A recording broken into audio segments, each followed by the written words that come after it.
What's going on, world? It's your boy, Jamie the Motivator. I'm here again on the Too Crowded podcast, where I talk to successful individuals, asking them what's their mindset for success, what got them to a level of success. Today, I'm here with one of my friends, mentors, confidants.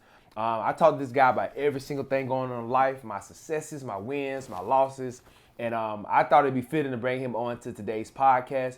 We have so many fitting conversations that's good about life and success, so I want to introduce him to the world. Omar. My guy. Appreciate you coming on today, man. No problem. I want you to introduce to the world who you are. I have met you maybe over 10 years ago, and I was able to learn from you, from your successes and some of your deemed failures or experiences in life. Mm-hmm. Tell the world how much you've impacted the world and how you got here today. Hey, hope everybody's doing well today. My name is Omar Howard. I'm the founder of a nonprofit called Freedom is a Choice, Inc. And for those that know me, it's a mentoring group. That's kind of where I really got my feel at. But I think for most of all, when I got out of prison, because I did 15 years in prison, I came out and I was speaking in a lot of different places. And so, once I started getting back in the atmosphere, a lot of people started gravitating to what I was talking about, because I'm talking about freedom, and about helping my young African American brothers and sisters first. I'm about helping anybody, but when I initially started this, it was about helping young brothers and sisters that look like me, to try to help them find a different place in life and a purpose in their life. Just kind of backtrack a little bit. I did 15 years in prison for manslaughter and armed robbery, aggravated assault, false imprisonment, a lot of other charges. I had 13 major felons. Went in when I was 18, got out when I was 33 years old. And when those doors slammed behind my back the first time, man, I realized this is not the life I wanted to live, because when my mother moved from Alabama to here, to Georgia, it was to have a better life, I grew up on dirt roads. I grew up as I was talking to a young lady out there, she said the first time she ever seen houses with 10 on them. I grew up in that. I grew up in a house with 10, with a 10 roof, dirt road, roaches, rats. I was like part of the family almost, because you seen it, it was like every day, like going there, can't leave no food to hang around. Can't walk to the bathroom, come back. It's a wrap. Oh, it's a wrap. It's a wrap. You come in there, you're like, man, get away from me. I get out of here. Eat your food, man. That's how bad it was, man. If it hails, it's like like a band out there on top of your house. And then we probably stayed literally 20 feet from the railroad track. So it was just noise. So noise don't really bother me. And I didn't even understand poverty really until I got to Georgia. You get to Georgia and people living different up here, and so I came here with the afro, curly afro, looking like I was from the 70s. And boy, they joned me to death, man. But I took a different route in my life, and I started getting into those streets, selling drugs in the late 80s. One thing led to another, breaking a car, breaking a house, eventually robbing, and then found myself in prison. The twist of my story that I utilize all the time is that the murder wasn't mine. It was an armed robbery that went wrong. We eventually get caught, but I'm the only one that did time for it. And I don't like getting back and forth into the, logistics of it. Because to me, we're living in a time now where everybody, to me, gossip about stuff to me, make no sense to me, because, but I made some bad decisions, and some other people around me made bad decisions, and like I said, I ended up doing time for something I didn't do, but it's all good. I'm not mad at anybody. I thank God for being saved and learning me how to forgive, because I needed that same forgiveness when I met the victim of the family. And what's amazing about the story is that the mother forgave me, and she even believed me. She said, I never thought you did it. I never thought you did the murder. And I told my family that in the courtroom. So, and we became good friends until, very close, until she passed away back in December. Very loving person, really don't see that type of forgiveness in our world as much as we should. Not see that much love, so she definitely taught me something. But I got out of prison, determined to do something different. And it didn't start when I got out of prison. It actually started while I was in prison. I was actually mentoring young men while I was in prison. I was actually, what people see now is what I was doing in prison. And I was at one of the worst prisons you could be at the time in Georgia. And so I thank God for the opportunity that He gave me to to be a positive, example to others. So like I said, I transitioned what I was doing in prison to the community, and it did well for me. And that's something I learned, stay on your course, stay on your path, stay in your lane. That's where God has truly blessed me in. And so getting out, of course, I went through my trials and tribulations. Coming out as a returning citizen is what they call it now, but as a convicted felon, because you go through your ups and downs with that. I went back to school, went to Cab Tech, graduated for HVAC. Got turned down for jobs because of my background. Couldn't get an apartment for because of my background. Went through failed relationships because I didn't understand relationships. I didn't understand love. I didn't understand anything coming out. Because I always tell people, I went in when I was 18. When I got out, I still was 18 mentally. Correct. Because you learn how to survive now. You're not living. You learn how to survive. Not that you can't live in prison. People misinterpret that. You can learn how to live in any circumstance. But for the moment, you just know how to survive because that's all people taught around. That's all people ever did around you was survive. And so that's what I did. And so when I got out, I didn't, like I said, I was lost. I was so happy to be out. I really wasn't caring about growing up. Just making a lot of bad decisions though, as far as relationships and financially. And so if you don't catch it early, you'll find yourself just drifting. And that's what I felt like I was doing. I was drifting for years. And it actually took me 9 to 10 years to realize, man, I was just still surviving. I wasn't even living my life. I wasn't even trying. The one thing that kept me balanced is that I stuck to what I believed in as far as when it came to mentoring and speaking, trying to speak life into these young adults and stuff. That's the one thing that kept me balanced and kept me on a better path than what I probably would have went on. There was temptations of getting back in the streets, all that. But I thank God for intervening in my life. And so shortly after I got out, this crazy thing happened. I was still out speaking and doing a lot of different things. And I got a phone call asking me to come back inside the prison. So I'm still on parole at the time. It was 2009. It might seem like I'm jumping around over the place. No, we following you. Yeah, but 2009, they asked me to come back in the prison system as chaplain, which I was like, what? Come back. I don't got in prison. I ain't trying to go back inside no institution, man. I've been gone 15 years. I'm not trying to. That's in the back of my mind, but my heart was telling me to do something different. And I tried it, and I didn't think they was going to approve it, but January 2010, I became the head chaplain of Atlanta Transition on Ponce Leon, which is the same place I paroled out of. Wow. Just 2 years before. Full circle. And I was still on parole. And so, God definitely had a plan and a purpose in my life. Fast forward, I started going back inside the juvenile several years later. I was highly recommended to go back in there from one of the department heads to the juvenile head. And I started going back inside speaking and doing a lot of things.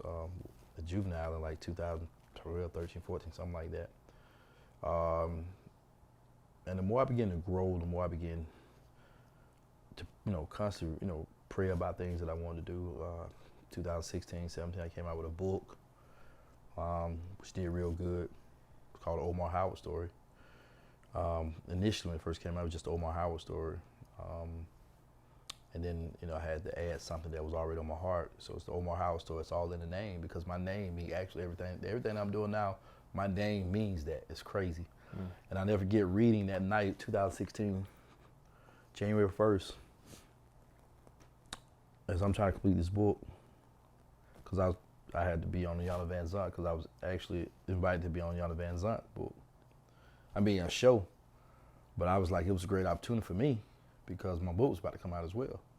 So me going on there, talk about my life was nothing new for me. Like, I'm just a transparent person. I believe in, my story has to be, shared in order to impact other people's lives. So, you have to kind of open up and allow things to be spoken about that probably is uncomfortable. Yeah.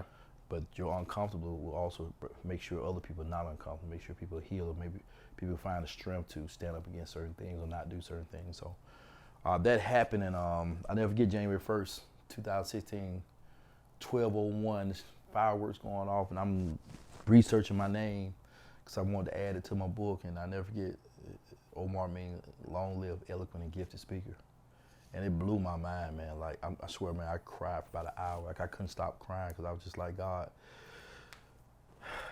it didn't matter which direction I went in my life. You already had a purpose. Now, did I want to go down that path? No, I really wanted to have a life, man. I wanted to go to college. And, I didn't know my father at the time, and I wanted to follow his dream because he followed what he did because he's a star point guard for Army University. I didn't know him, but I knew of him. And that's a whole nother story as well, too. But yeah, I've been able to witness that. Yeah. So book get finished. I do the Yana Van Zant show. Did a book release and all that. Did real well. 2017, goes well. 2018, I get a letter from the parole board saying I got a pardon. So I was blown away, man. It was just like one great thing was happening. In 2019, the Department of Corrections called me, actually hired me on full time, which is something they never did. First of all, allowed me to be inside the prison with keys, and have an office. That's a full circle story. Yeah, that's crazy, man. Yeah. It's crazy because it's crazy. At the same facility, I was a chaplain aide, so. You was preparing for what was come 10 years later. It was preparing me, man. I'm telling you. 2 years later. Yeah, the chaplain was like, God knew I needed somebody in my life at the time before I got out who was godly, who was going to give me a plan. And so if you didn't know anything in the Bible about Moses and Aaron, when Moses passed away, Aaron took his place. It couldn't happen no different. Even though to me, it was other brothers who were way more qualified than I was. Because to me, I always look at it in the Bible like I'm like Peter, man. I'm a wild branch sometimes, man. Right. I have to constantly catch myself, man. Not getting, lie on the streets, man, or the world to pull me and suck me back in, man. Yeah, they try to reel me back in, but thank God for His grace, keeping me, anchored, regardless of what. And so it couldn't have happened no different. Like when I look back over, it couldn't have happened no different than the way it happened, because I was the first person they really ever done that before. And to get that position and to take the position after chaplain, because the superintendent at the time was like, and Mr. Ayrton, man, like I love that guy to death, man. He was a different person, and the young lady named Andrea Sheldon and Mr. Menifee, like these people, man, God knew and Mr. Like I said, the chaplain at the time, Mr. Nix, man, like God knew I needed these people in my life. Mr. Yolanda Thompson and Mr. White, he put a circle of people around me while I was in the institution. So when it all happened, it did wonders for me. And so like I said, fast forward and getting a pardon and getting hired on. And at the time, even through all these years, I'm speaking to schools. And people remember me when I first started posting about it, like I'm all over the place. And man, I was only making like $1,000 a month working.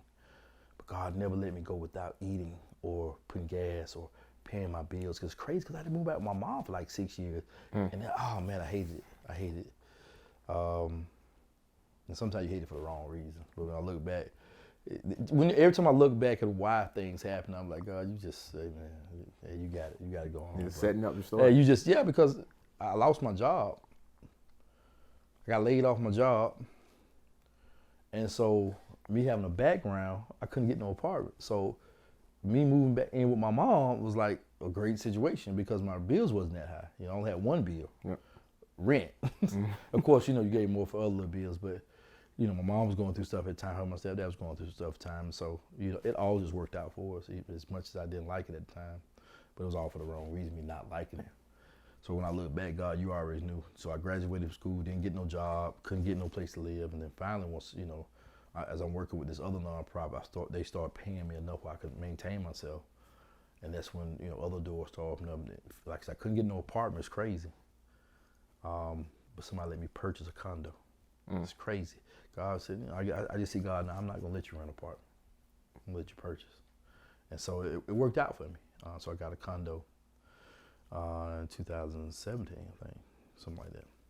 2021, I got an honorary doctorate in humanitarianism. So we doctor. Yeah, that's why when they say doctor, it's weird too. Like I embrace it, but it's beautiful. I'm back in school now at Morehouse School of Medicine, taking a life coach certification. I already got 2 life certifications, but all this for reason to help me build on what I'm trying to do. People know I've been mentoring for years. I got anger management certification, got a grief certification, but it's to help my young folks reshape their way of thinking. I want to get them out of a mindset of losing and get into a mindset of winning. And when I say losing, being in these streets, being disrespectful to parents, being disobedient to authority, shooting, fighting, get involved in gang activity, and all these things, to me, that's losing mentality. You get into a winning mentality, man, where you're living at peace and you have a sense of integrity and morals and values. And you establish it, because it's not about money. You know, yeah, you know, the thing is, our young people are chasing a bag now. They don't want morals and values. People don't tag morals and values and integrity, because I know people that got money are miserable right now. So it's not about getting the money. It's not that you can't have money. People misinterpret the scripture. Correct. They missed, and they don't even say it right. They always say, money is the root of all evil. That's not what it says. It said the love of money is the root of all evil. So they say you can't have money. Correct. But when you make money your God, there's a price to come with it. Yeah. You know, God's a jealous God. You can't make money your God. You can't make nobody your God. Correct. But we make money our God, and so that's the reason why we're seeing a lot of people die out here and go to prison chasing a bag, because that's all you hear. Get that bag, be a boss, get that bag, get that. If you see what I posted the other day, I said, I'm gonna let y'all be a boss, I'm gonna stay being a servant. Because it's certain mentalities I don't want to grasp. Yeah, attached to. Yeah, and not that being a boss is not good. You can be a boss and not have no integrity, and I wouldn't want to work for you. If you don't have morals and values, because there's people in this world that don't have no integrity, but they want you to have integrity at their job. Yeah, you ask for something that you don't even have. Yeah, right. And there's nothing wrong with you having integrity. You should have integrity. Mm-hmm. But when people ask of you and they don't even have it themselves, that's a weird place to be. And of course, anybody that wants to, have to be in leadership role or have a sense of integrity, and integrity is constantly growing. You're going to constantly grow doing that. So, that's the reason why I took these different routes and roles of getting certain certifications and stuff like that, because I want to make sure that I'm prepared to work here. I think God had given me the passion. Long years ago in prison, he showed me that you have a gift of exhortation, because that's what I believe. I believe in exhorting people, encouraging people, uplifting people. And sometimes even encouraging, you have to be honest with them, and it makes them uncomfortable. But when they realize, it's kind of like I'm just trying to be the oil on a rusty train, on a chain. And for where you're going, there's going to be doors that you go into that you're going to have those accolades. You got to have You're going to have those titles. Because so many industries or people, they don't respect you until you have that. So we live in a world with that. Yeah, we live in a world of titles, right? That's why people claim boss. I said, I'm going to stay being a servant, man. Let me be a servant. I can be an owner of a trucking business, what I am an owner of a trucking business. I'm owner of a nonprofit. I just started another Transform Life. And I also actually have a youth LLC. I just really ain't launched it much. I was going to push it a couple years ago, but it's called Business in Youth. And I got the U, YOU capitalized. There's business in you, but there's business in youth. Yeah. So it's a nice play on words. Yeah. So it's and it's LLC already. Yeah, no time to take it. Yeah. So because it's all about helping our next generation, to get to a better place. So I'm saying that to say I got to this place. It's like a blessing and a curse, man, because me even having business is all about helping somebody. Even when I started trucking business, and it wasn't just to make money; it was to help. Help those who coming out who don't get a chance. Because I'm guessing you're supplying those jobs to people who are. Yeah, that was the goal. Fellas. I want to supply jobs. You know what I'm saying? I want to supply a job, to people, ex-felons. And hopefully down the road financially, I can help provide housing and everything. Because it's tough for a lot of people, or at least some type of support to help them get to, housing and to a better job opportunity, stuff like that. So, this whole journey of mine has been great. It definitely has opened up a lot of doors, and it's still opening up a lot of doors. I never thought in a million years being a convicted felon I was going to be working inside law enforcement. I didn't want to do that. Some of the folks have become my best friend, good friends, have helped me be able to pay my bills, and they asking your expertise to help with kids. They want to pay you to come out and speak to their prison. I just got off a 12 prison tour with the federal government, just speaking in federal prisons, getting the access, and they loving you, you know what I'm saying? Loving you. At the state level, collaborated with DJJ, Department of Juvenile Justice, going around and recruiting mentors. Helping to try to bring other men and women to come help these young people who are getting out of incarceration. Yeah, man. I don't know if you know it, man. The time that you really inspired me the most is bringing me into the halfway house. I think I was 22. Yeah, it was young. And I went in there, and it was like so much doubt and fear started coming over me right before I went up to speak. And Sweating, I I was like, remember that. I was sweating bullets. Sweating. You know, and it was like, because my mind was like, you know, I gravitated to you because you're going to juvenile at 14, and you going to prison at 18, and it's like, wow, that could have been a fast forward. I could have been him. So I gravitated to you because of that. And when I go into the halfway house, I'm like, I'm talking to guys who've been in prison 20 years, and they're about to transition back into, you know, the normal society. Like, what can I really say? So for a second, it took me about 5 minutes to like calm myself down and to not have sweat coming down, because it was like, what can I really say? Like, what can my words really say to them? But as I calm myself down, talk to them, I delivered a good speech. And at the end, these guys like, man, you really impacted me. You showed me a good example, because I stand before them at 22, a successful business owner. And it was like when I removed myself and just served, it all made sense. Yeah. And I appreciate that. You know, I've never been a brother that don't want to share the light. You know, I don't care. They can't make me big enough not to want to share the light. I couldn't make enough money and still wouldn't want to share help one of my brothers see the light. You know what I'm saying? Because, you know, we should be trying to help each other get into each other's destiny. You know what I'm saying? Like, why can't I be a platform? Why can't I be a bridge to getting you where you need to be at? You know what I'm saying? That's all Christ ever did. You ever pay attention to it? No, exactly. Except people find their potential. You know, people find their purpose. Does a price come with your purpose? Of course. Yeah, it's a heavy price. You work out. People think you just got to working out where you at just overnight. No. Nah. Yeah, I mean, I can't do 100 push-ups. So that's it comes with a price, right? I mean, it's heavy as the crown. Yeah, and I don't do 100 push-ups. I mean, it's other things that come with that. That ain't something, if you weren't serious about your craft, and this ain't where you were supposed to be at, you wouldn't be Jamie the Motivator. You wouldn't have a gym. You wouldn't be doing none of this. You know what I'm saying? So, and you're sought out. You know, people looking for people like you, especially young. You know what I'm saying? And can really get in there and make a difference, you know? I'm just lazy. So it's not, you know, and I run from Jamie, but Jamie he be on it, man. He texting early in the morning. I'm like, man, this dude need to stop, man. Text me early in the morning. No, but it's they say some of the most successful, high-performing people are lazy. They say Usain Bolt's lazy. They say LeBron James lazy outside of the basketball court, you know, and it's crazy because, and I think it's in terms of, I remember I would train certain kids who they walk in lanky and like this and they don't want to run. They go on the basketball court and dominate. But they're in the workout room, they like barely lifting weights. And they said that those are typically 80% of the best athletes. Yeah, I'm out of vibes, you know? But then you get to find a person like Kobe Bryant who's a whole different mentality. Yeah, anomaly though. Yeah, you know what I'm saying? And it's by choice.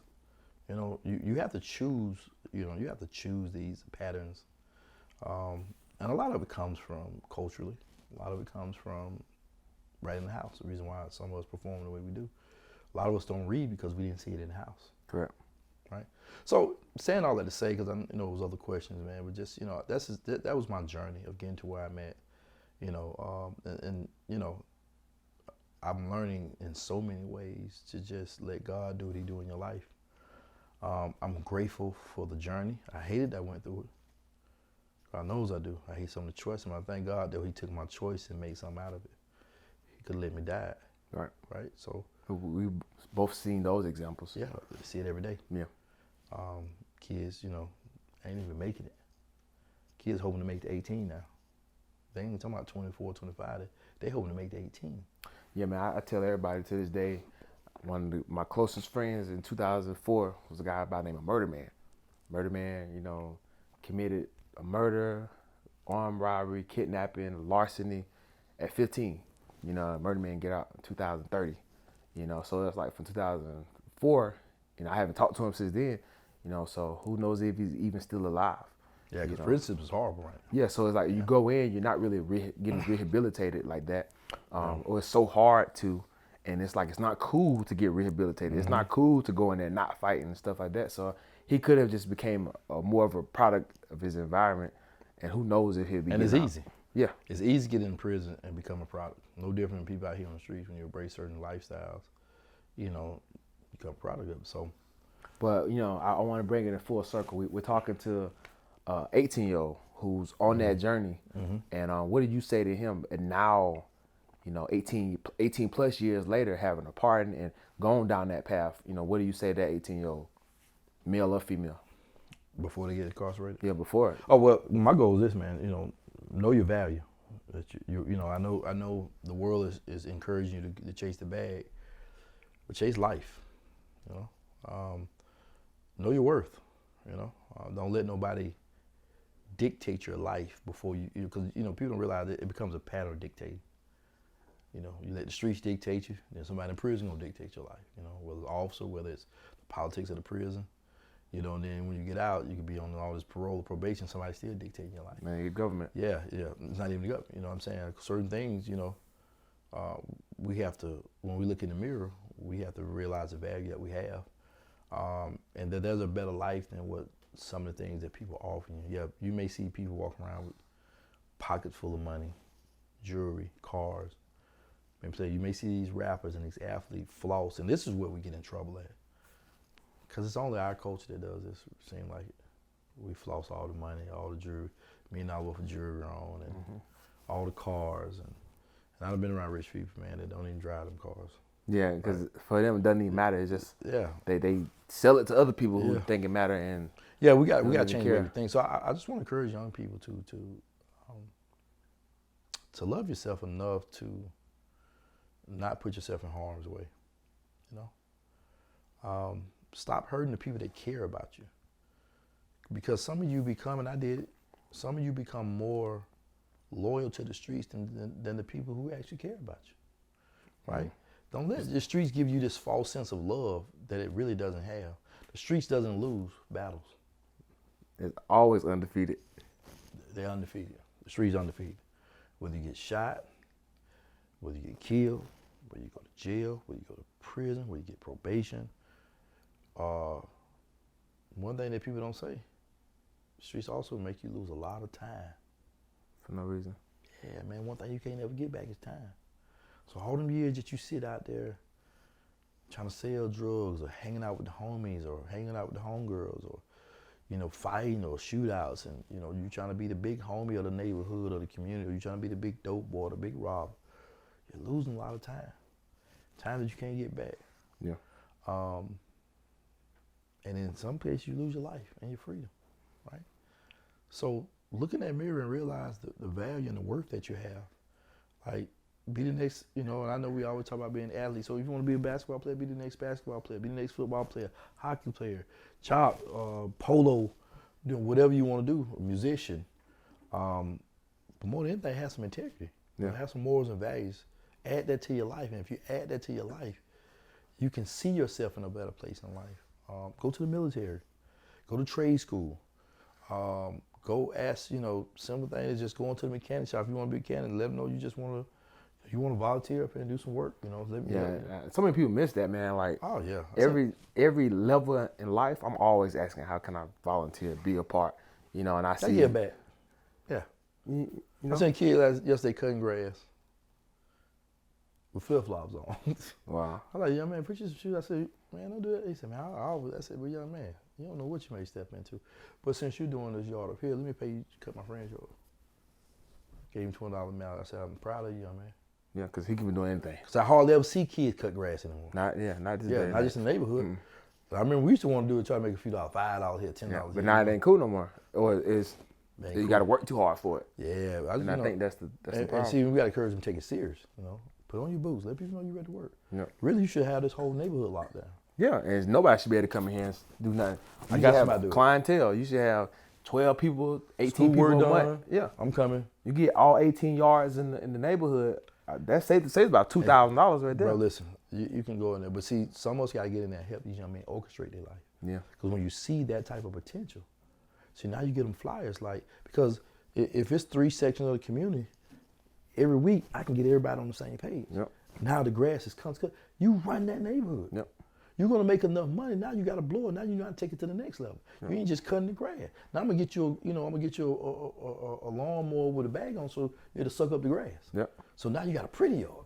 So you do that for 2 years, or through high school. 6 months to a year, he gonna see results. You see what I'm saying? And so now when you graduate high school, you just keep that same thing going. Listen, if he save his money, his business start way before then. Yeah. He just need people in his life he's got to be willing to listen Yep. to show him a better way. Because if he save his money, if you talking about $20 times 25 yards, or at least you might not be get 25 yards, but you probably get 10 of them, 12 of them, right? I'm confident you can get 25. I'm in a whole confident you can neighborhood. get it.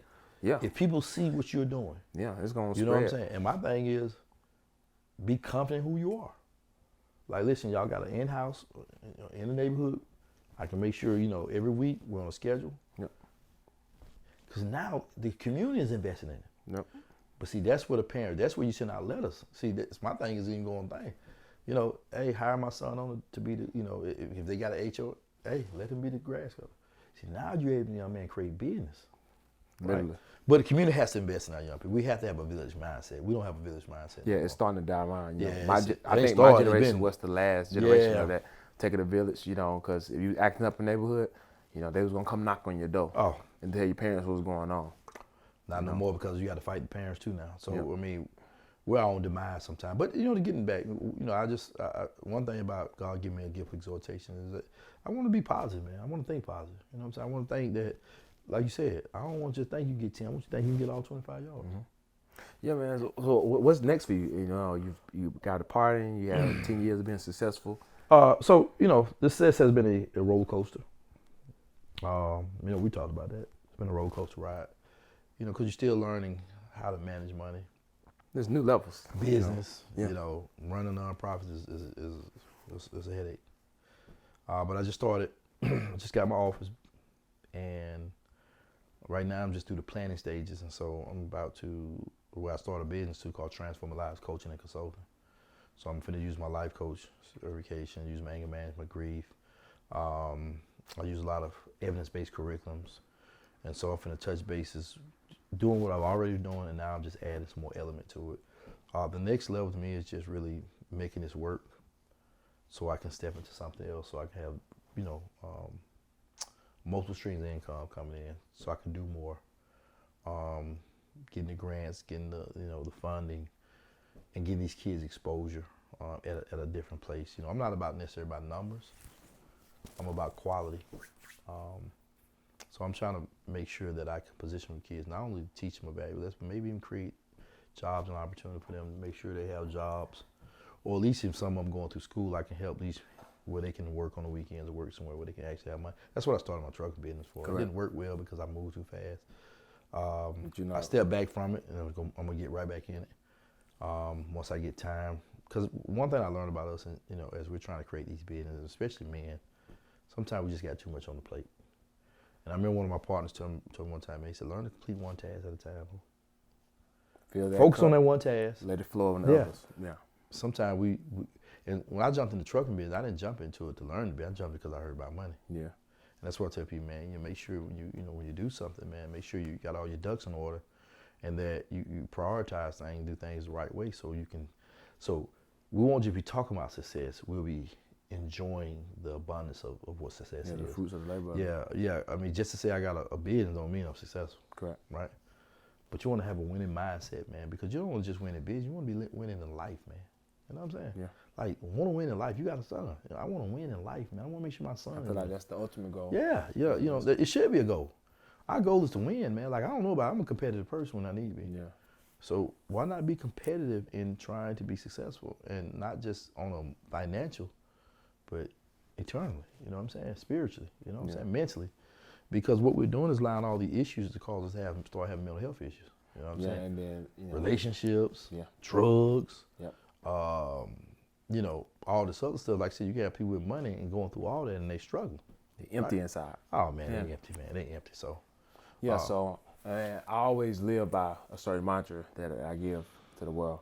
For me is, well, in terms of this conversation, is how you do anything is how you do everything.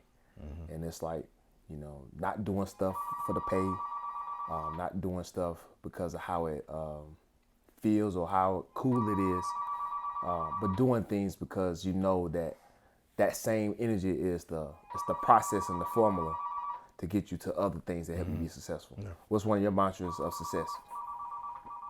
Consistency. I'm learning right now, if you ain't got no consistency in your life, you're going to fail. And I feel many days of that, man, you know, not being consistent.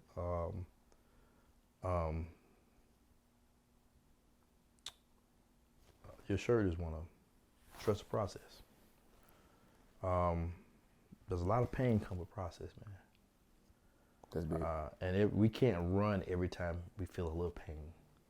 Or what, like, to the trouble, I don't feel like I lost. You know, I just got to step back, refocus, and come back at it again, Right. you know. But you also have to know, you got to exercise wisdom, too. You got to know when that's not where you're supposed to be at. And you got to be able to exit that plan. Because sometimes when we don't listen, is where we find the most failure at. I don't believe, you know, some people, you got to go with your gut feeling. Man, you got to know. Right. You got to know what you know, man. You know, whether it's in relationship, whether it's financially, whether it's in friendships. You know, you have to know when you have to separate certain people in your life. You know, you can't try to hold on to these friends. I don't care, man, you grew up together. If I'm toxic in your life and if I'm not good for your life, then, you know, you need to make a certain decision, because for you to win, I have to be mentally healthy and in the right mind. I got to be, you know, certain things I just have to be in the right place, man. And people can call you what they want. They can call you, oh, you trying to be holding down. You know, I'm just trying to be holy for God, man. And so, you know, and I'm trying to do things the right way, man, because I still have a young person that's looking at me. Correct. That needs me to make sure I'm doing things right so they can do things. I watched something that I loved when you came out and spoke to my youth group at the campground, and you out there, you know, you zoned, you working, got the kids, you got them down doing push-ups. Who I see doing push-ups beside you? Your son. Man, that like blew me away, man. Yeah, he was like 2 at the time. Yeah, and I'm like, see, this is example we got to sit out there, whether it's business, you know, whether it's everyday living, you know, because you're a role model whether you want to be or not. Man, let me tell you how serious that role model is. Like, people learn more of just being around you and your nonverbal communication, or what you say. You know, his mom called me and she was like, you know, are you brainwashing him? You know, because every time we go out, he's like, my dad is Jamie the Motivator. My daddy got muscles. My daddy got a gym. My daddy got cars. And she said every time they say, hey, James, how you doing? And he's introducing them by saying me. And I was like, wow, like, the first time he said Jamie the Motivator, I'm like, I never told you to say Jamie the Motivator. But just being around me and seeing it and introducing myself and being around, and it's like, wow. And that was that much more gratitude for me to just like, yo, just keep being and being in the moment of building, you know, because there's always somebody watching. Somebody looking up. Mm-hmm. You know what I'm saying? My grandson, he does it. I remember one day I was coughing. He was about 1 year old. So I was like, I'm coughing. So I hear. So I'm like, is he sick? She's like, no, I don't think he is. So I cough again, so I hear him do. She said, you know, he emulating you. He's doing what you do. Wow. I'm like, dude, you They emulate everything. Yeah, like, yo, you have, because you gotta remember, they sponges. Yeah. But then there's other people that really want to see, they want to see somebody do right, man. We got young brothers and sisters in the hood, man, that want to see somebody do right. They're tired. I'll never forget one of my friends, I was in a club one day. Her daughter walked in. So me and the daughter, real close to her daughter. And I never forget this. She came in, and so she's kind of bussy. And I was like, hey, what you doing? Like, you know. Right. And I'm like, you know, like 19 years old. What are you doing here? Right. Like, and so I'm fire hot now. I don't even want to talk. Right. So I'm like, because they trying to talk, but I'm talking like, what are you doing? What's going on? Yeah, like, why you got it in here? Like, you know, because I know how men are, right? So I go sit down. And I swear, man, 5 minutes, she sat right beside me. Didn't say a word, just look. Right? So the next day, mom called and said, you know, she really admires you. She really, really admires you. She really, you know, because I did it out of care. You know what I'm saying? And there's a genuine love when I gravitate to people, like even mentoring. Like, you'll find yourself, like, you have to be real careful with it, because it's a business, but it can become so personal. Yeah, you take on so much. Oh my God, the people. Yeah, because you become a big brother or you become a father figure. So their issues become yours. Their strongholds become yours, and then you taking on so much. Yeah, and people recognize when you love them. Yeah, when it's genuine. Yeah, that's the reason why I think a lot of relationships fail, because the love don't be genuine. No, right? It's a motive. Yeah. To a Friendships can be real when you see a person has your best interest at heart. You know what I'm saying? Mm-hmm. When a person can feel trusted, you know, and the love ain't misinterpreted, because love don't supposed to hurt, right? That's a big one. It's a filter. That's a big one. Yeah, it's a filter. Love is a filter. It should be filtering away all the nonsense, right? I just thought about something more. I think God put something more about love. As you constantly grow in love, you know, you'll start doing things differently. You know what I'm saying? You'll start doing things differently, man, because a lot of us don't grow because we don't even know how to love ourselves. So that's why we never grow. We live for the moment. Instead of loving ourselves enough that, you know, I love myself enough to not smoke or drink or, you know, be all over the place in the city and, you know, doing everything because you love yourself, because now I got to protect myself. Right? So a lot of us are still learning how to love ourselves, man. That self-love. Man, you got to have some love, man. You got to be. That's why the Bible talks about the key thing is love. God is love. So if you don't know how to love yourself, you know, and I'm not talking about like you putting yourself in a, you know, I'm saying loving yourself to know that I have to treat myself right before I can even treat anybody else right. I got to know how to treat them. And a lot of us don't know how to do it, bro. And then when you love yourself in that way, you're teaching people how they need to love you. Teach me how to love you, and you're also reciprocating. You're putting it back out. You know what I'm saying? Reciprocating it right back. Because you have to. That love becomes a shield. Yep. Right. It's a shield and it's a filter. Right. Well, you know what we deem as the heart. Mm-hmm. And ultimately, it's a circle. Yeah. What does your heart do? Yeah. Pumps. Right. In and out. Yep. It supplies the body. Yep. Right. You work out. Right. One of the key muscles in your body is that you have to keep healthy is what? The heart. Yep. You know, that's why when people, you know, have strokes, heart attack, that's why you need to get back to working out. You got to get the heart every right. time. Yep. Right. So it's no different. We just got to see it from a spirit perspective. You know what I'm saying? So when we out here loving on these kids, the reason why I do what I do because I love on these kids, because I wish I had somebody loving on me. Yep. You know what I'm saying? Not saying my mom didn't. I don't know if my mom knew how. Right. She was only doing what she knew what she how knew to how to do. Yeah. So, you know, as we're getting woke, you know, a lot of people call themselves woke, but we woke for the wrong reason. You know. That's the reason why a lot of kids and a lot of clients or people come to you and they gravitate you because they, you know, they see it's genuine. Like even your workout, it can't just be all about business. It has to be. I'm not here just to make money. I'm trying to make sure y'all got a healthy lifestyle, man. Yeah, but they always say people don't care how much you know until they know how much you care. Yeah, and that's it. So, you know, you were talking about not saying stuff. The Bible talks about being a living epistle. You know what that means? I'll break it down. Well, I mean, living epistle means, you know, if you believe what you believe, then you got to walk. You ain't got to say a word. People just know, right? So now you became a walking motivator, right? From working out to motivate speech. Now I've seen your growth over the years. You speak now, ain't no sweating. Yeah. Now you get no moments now you sweat. Yeah, like, you still. Yeah. You know what I'm saying? You get a little don't let nervous. the room be a little warm, a little tight, boy. Yeah. Get you all tight, but I've seen the growth. You know what I'm saying? And you start doing things that you love to do. So now it's become more easier. So as you begin to love yourself, treating yourself right becomes more easier. As you learn how to love yourself and you begin to love whoever you're dating, it becomes more easier. You know how much you love your son. It's that easy to do for him, right? Yep. I mean, let me get $1,000, bro. I don't know about all that. Right. But if your son need that $1,000, it becomes easy. Yep. Until they get older now, you start getting, you get to where, hey, they ain't love no more, bro. You just use me, you know what I'm saying? But it's a difference. Yeah, that's been the success of what I've done, being consistent. People know me for what they know me for. I've had to learn that even when I'm out sometimes, I'm just out on social life, just people will walk up to me, bro, and they can be drunk, bro, and they'll just start talking about kids.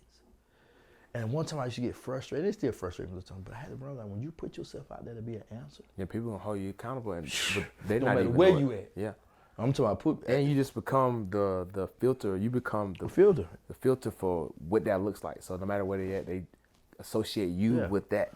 Bro, I could be saying, hey, listen, man, I got a child on. I'd be like, okay, call me tomorrow. You know, when you're a little bit more sober, we can talk about it. But I understand. Because I put myself out there to be that, so I had to stay consistent. Can't have no attitude about it. Can't be all. No, because you always on. Right, I ain't no off. People like, now it's time that you really need to focus on stepping back. That's another thing I kind of fail on it, but one of the things I had said this year was being a little bit more self-care. Because even in the midst of you being an answer for a lot of people, you also have to be an answer for yourself. You have to take care of yourself. And a lot of times, we get so caught up in the work that we're no good to ourselves. You know what I'm saying? So that goes back to loving yourself. Love also going to tell you when to say yes and when to say no. Yeah, because so much saying yes, you just start, now you're not loving yourself. You're just putting other people first. Yeah. And then, what happens down around, you're stressed out, you're depressed, You're not getting water back into. So eventually, your light starts to go down. If you put dirt in a glass, how do you get that dirt out the glass? Gotta get it filtered out. Filter out. Gotta put water into it. How much water? To overfill. Just keep putting water in there, right? Yep. Keep putting water in there until it sad cleanses about it it out. that we do it, and then we turn around and put more dirt back into it. Yeah. By choice, right? Yeah. So you definitely can't keep mixing that. Yeah. Your water never stay clean. Right. Right. And that's where we all have to stay. That's where we have to get back to. Let's get ourselves together. But that comes with self-love. You got to love yourself enough. I don't care if you're in a relationship. You still got to know how to love yourself. Yeah. Right. So I can love you, because if I don't even know how to take care of myself, how can I even be and you see parents like that all the time. You see family members all the time who are just miserable. Yeah. So that's the success part. Like I said, just being consistent and loving what I do, realizing that God has a call in my life and a purpose in my life, and staying on that track. Other than starting this business, I eventually want to get back into trucking. I'm actually in collaboration with a couple of people. One is turning my book into, which is called Omar, so that's all the name, turning it into a curriculum, and also finishing up a movie script for my book. So I definitely see that. Yeah, that's a couple of different things that's going on, and I want to get back into, like I said, I do a lot of speaking anyway. So how can they find you? Oh, so you can find me with Life Coach Omar on Instagram, Twitter is Howard_Omar. If you want to Google me, Omar Howard. Get their kids in the organization. So I'm actually, my new website will be out in a couple of weeks, but it'll be where it was freedomisachoice.net, it's going to be freedomisachoice.com. You can go in there and get an application, or you can reach me at 404-480-3235, whether it's mentoring youth or life coach sessions or anger management session. We actually got a meeting later. One of the things we're going to be talking about if you want to book me for a speaking engagement, you still can reach me at 404-480-3235, or you email me at freedomisachoice2012@gmail.com. And so I look forward to working. I look forward to, and I'm not all the answers. I believe in prayer, but like I said, I've been doing this now before I got out of prison, but I've been an organization for 11 or 12 years, and I've been mentoring ever since I got out of prison. So I got a little wisdom in it. Hey, I think you got a lot of wisdom in it. I think you're the answer to a lot of people's situations, a lot of people's prayers. So we need more mentors too. Man, I appreciate you today for coming on, sharing with the world. I appreciate you for tuning in. Anybody that's in this space, definitely reach out to Omar Howard. All social media is looking up. Get that book if you want to volunteer with this organization. I'm actually one of the liaisons for that. So definitely join in with the fight for continuing to build. Thank you again for tuning in. And as always, I meet you at the top because the bottom is too crowded. Peace. All right.